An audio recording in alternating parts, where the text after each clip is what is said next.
Salut la compagnie, c'est Jules Melon, et aujourd'hui dans la Pro Ciné Critique, on va voyager très très très loin dans le temps, puisqu'on se retrouve en 1925, peut-être, et probablement, très certainement même, le film le plus ancien dont j'ai parlé ici à ce jour, La Ruée vers l'or de Charlie Chaplin. Eh ouais, un film muet en plus, bon, noir et blanc forcément, même si je crois qu'il a été colorisé bien plus tard, mais bon.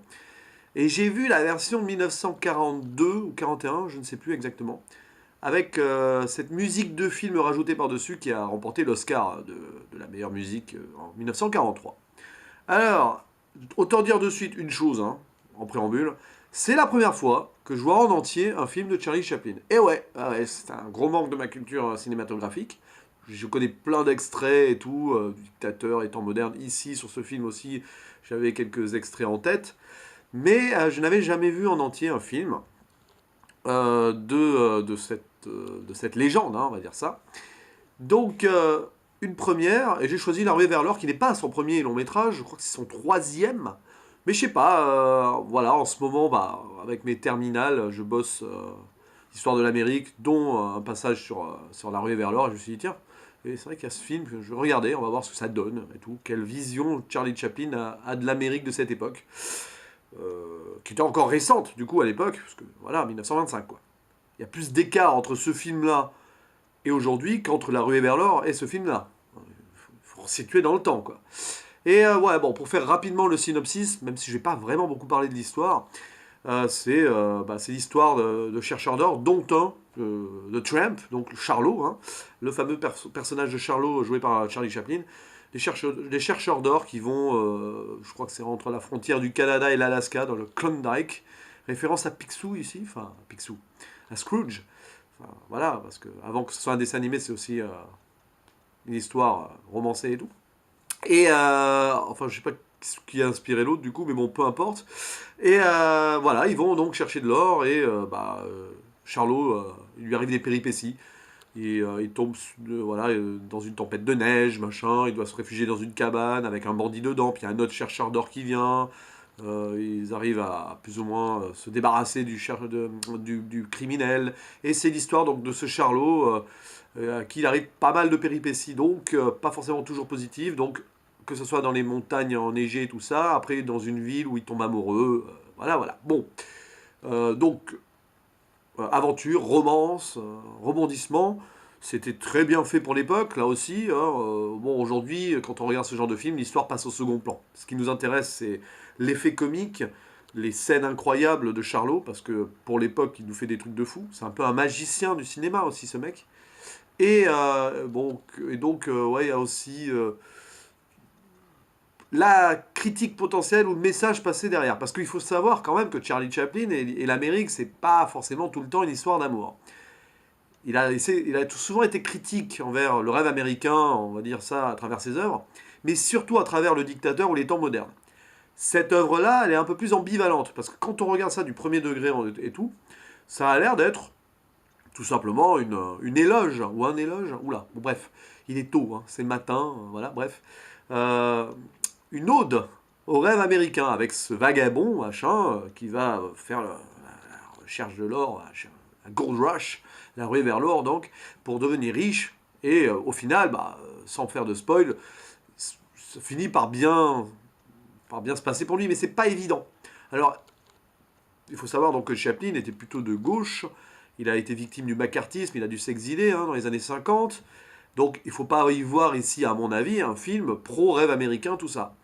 Il y a une ambivalence certaine déjà, le personnage du Charlot, qui est donc, on va dire, vagabond, donc très pauvre, à une époque, en 1925, où l'Amérique était assez prospère, hein, c'était avant le crash boursier et tout. Donc il y a aussi une critique sociétale derrière. Et puis cet homme se retrouve souvent isolé, malgré tout, avant que ça aille mieux. Donc là, il y a quelque chose aussi, un message peut-être lancé sur la pauvreté de certaines personnes un petit peu oubliées à cette époque-là, je ne sais pas. Et puis, bah, c'est pas si facile que ça, finalement, le rêve américain. Et puis, il y a une critique de l'individualisme américain, là aussi, avec notamment ce bandit qui veut récupérer tout l'or pour lui-même, machin.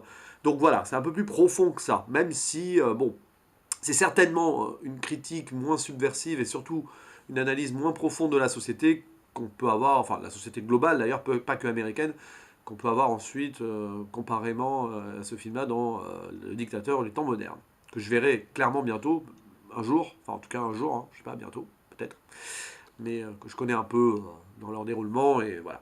Non, en tout cas, dans ce film est vraiment bien fait pour l'époque, déjà, faut le dire. 1925, rien que le premier plan, enfin les premières minutes, avec cette grande nuée de chercheurs d'or qui arpentent les montagnes et tout. Alors, en voyant ça, je me suis même posé la question, est-ce que c'est des images d'archives? Parce qu'il faut quand même mobiliser tous ces gens, et puis ce décor et tout, c'est pas évident hein, pour l'époque. La technique et le budget n'étaient pas forcément là. Mais bon, en tout cas, il y a une idée de grandeur dans cette introduction de film. Et puis le personnage de Charlot, quoi. Magnifique, il y a des scènes cultes là-dedans. Au-delà de l'histoire qui se laisse suivre, bof, voilà. Ça, c'est un peu le côté négatif, entre guillemets, hein, si je peux dire ça comme ça, du film. C'est que parfois on s'ennuie, il y a des trucs qui sont moins intéressants, narrativement parlant. Mais les petits sketchs, les petits moments fun avec Charlot, quoi. Il y a des trucs cultes, donc, notamment dans la cabane. Moi, j'adore le début du film, dans la cabane, où ils se retrouvent à trois avec l'autre chercheur d'or et le bandit. Et bah, ils ont faim, quoi. Ils sont isolés de tout. Et c'est assez intéressant de voir donc du coup la réaction humaine face à la faim.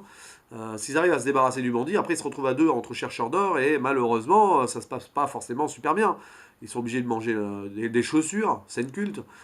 Charlot qui cuisine une de ses chaussures et après il la bouffe. Il paraît que cette scène a été reprise par une bonne soixantaine de fois parce que Chaplin était un vrai perfectionniste et ils ont été malades les acteurs à force de bouffer. Alors, ils bouffaient pas une vraie chaussure, hein. Ils bouffaient du réglisse, mais à force de reprendre la scène et de bouffer ça, ils ont été malades, quoi, tout simplement. Et donc à cette scène-là, il se transforme en poulet aussi, Charlot, à la vue de l'autre, parce que l'autre a très faim. Donc c'est assez amusant, je trouve. Enfin là, voilà, c'est plutôt bien trouvé.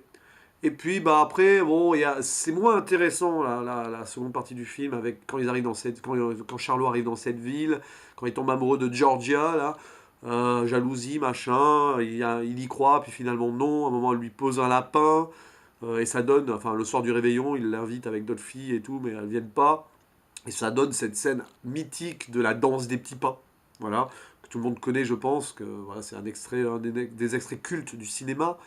Et j'étais content du coup de l'avoir en contexte. C'est tellement bien fait, c'est tellement bien trouvé, c'est what the fuck même. Mais franchement, c'est tellement bien interprété.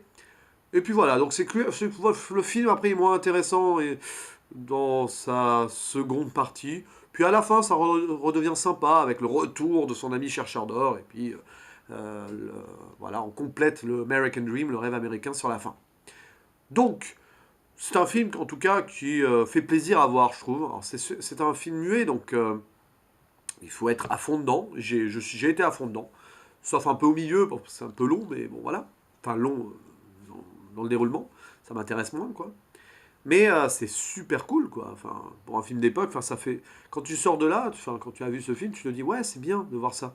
Ça donne une perspective différente du cinéma des années d'après, même actuel. Ça fait une évolution.